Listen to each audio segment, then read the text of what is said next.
It's a very good question. We get that from most professional societies and advocacy groups. The complaint is, on the other side, our PIs don't do as well. And the reality is that they do about the same, perhaps better in SEPs. Everyone, in general, tends to do better in a SEP. It's possible because the denominator is smaller. On the other hand, you may think you have direct competitors in the room and people may be tougher on you. It's hard to know hard and fast what the best solution is here. I think SEPs do serve a very important purpose.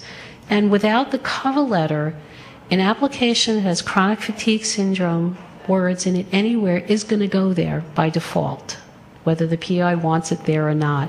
That is what the purpose of this mandated SEP is. So it captures every application that mentions CFS in it anywhere.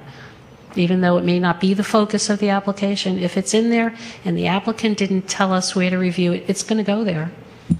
So that's a good thing. You will likely capture applications that the applicant may not be focused entirely on CFS. They may be focused on a variety of diseases that affect, let me just put this into perspective, fibromyalgia, temporomandibular disease, other painful disorders, particularly those in women, will be captured there as well. Not that there are causative or relational issues, but it just tends to happen that way. With the new structure for young investigators, the new terminology I just dropped, in SEPs, how does that work? Do you have a special SEP just for the young investigators? No, it happens in the regular study sections where the list of applications to be reviewed is separated. Everyone are young investigators. Where are they going? Yes. Okay. Yes. If there are any, they are separated out. I don't know in the last whether there were any, but yes, they are flagged. The individual has to self-identify, and we do validation to see whether they are new early stage people. If there's only one, it's going to be discussed by itself. Oh. But if there are three, right? In the same meeting, okay. and we take a break in between. So the new investigators are either discussed at the beginning of the meeting or the end of the meeting. It depends on where we are with this. In study sections where there are a lot of them, it can occupy half the meeting. But in SEPs, because in a given round there may be a dozen CFS applications, and so if there's one new person, we'll discuss that one first, and then we'll start with the best of the established investigators. Thank you. So there's a break, and as I said, there's always a preamble to remind the reviewers this is a new career type of person, and there's a requirement that there not be extensive preliminary data or publications. What they do look at, just from a strategic point, is where is this person in their career? What have they been doing? Who have they worked with? What are they proposing? Is it ambitious? Overly ambitious is always a fatal flaw. There's nothing that's ever under ambitious. It's always overly ambitious. If you hear that in a study section, it's going down. That means that the person really didn't put it together in an appropriate timeline. Now, the applications require what the benchmarks, which are essentially milestones in a timeline. When are you going to do what? And if another strategic point to make for a new applicant is to let them know that if you propose 3 specific aims, if they are interdependent on one another and you are found to have a weak specific aim, the whole project is in doom, because if specific aim 1 has to work in order for specific aims 2 and 3 to work, then you're only looking at 2 specific aims and it doesn't make a program or a project. So they're just little bits and pieces that are helpful for new people as they write applications. I also recommend, since you have very senior people as yourselves and successful grant applicants, that you put on workshops for new people and let them know what a good application looks like, what your critiques look like, what do you do with a critique when you get it. Don't fire off an email complaining all that much, because it will show in your revised application. You need to focus on what the comments are. I think Lenny has the privilege of the last question before we break for Sure, lunch. thank you. At the last scientific conference of ICFSME, Eleanor Hanna and others put on such a workshop. for investigators. Right. So that's certainly helpful. I know that there might be maybe some usefulness for our research subcommittee to have some more conversations with you about sort of the idea of piloting possibly different ways of the review process for the special emphasis panel.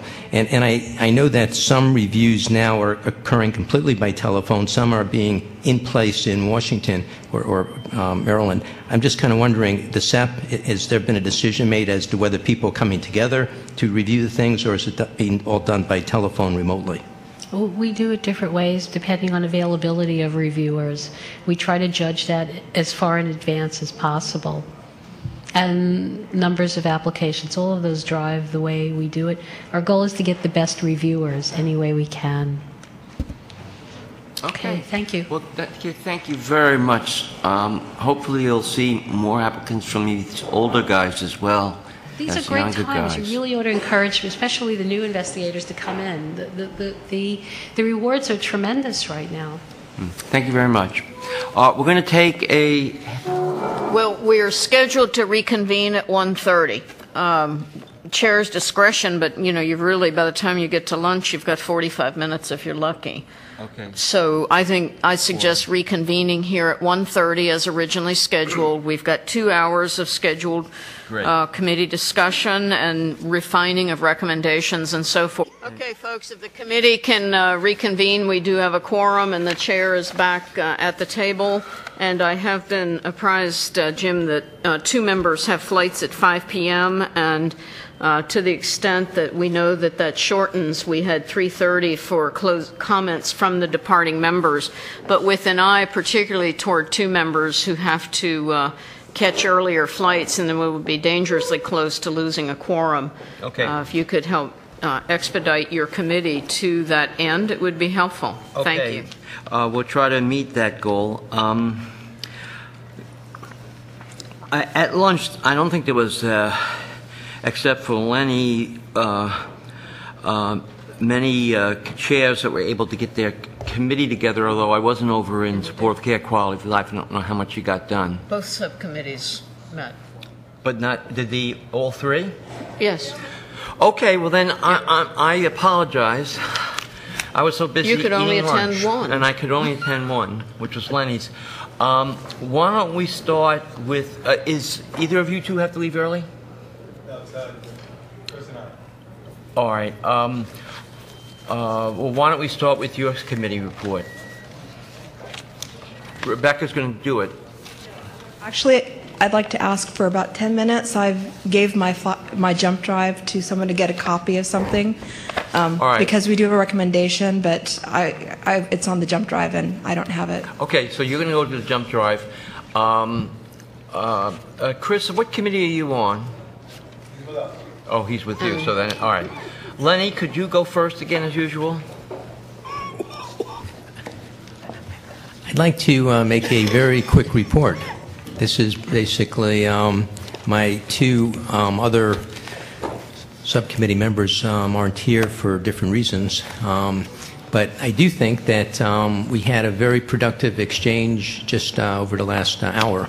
And I think that what we're really kind of struggling with, and I think kind of, if I can put Mike on the spot for a second, I think he said it well, which is, you know, constantly thinking to ourselves as to, you know, what does the secretary kind of want from us?